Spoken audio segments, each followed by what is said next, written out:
कोरापुट सहर में film style series दुर्घटना। आज मध्याह्न हाईस्कूल छक निकट में एक ट्रक्र ब्रेक फेल हो सामना पटरे रास्ता उपरे ठिया होइतिबा किछि बाइक गुडी को प्रथमे धक्का देई परे इलेक्ट्रिक पोल ले धक्का देइतिला।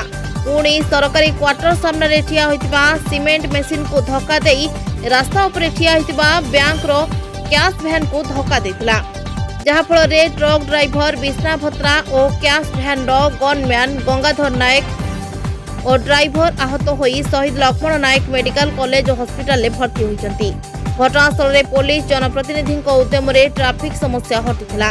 सूचना योग्य जे प्रतिवर्ष सही जगह बारंबार दुर्घटना घटुथिबारु प्रतिकार व्यवस्था करबा पई साधारण रे दाबी होछि।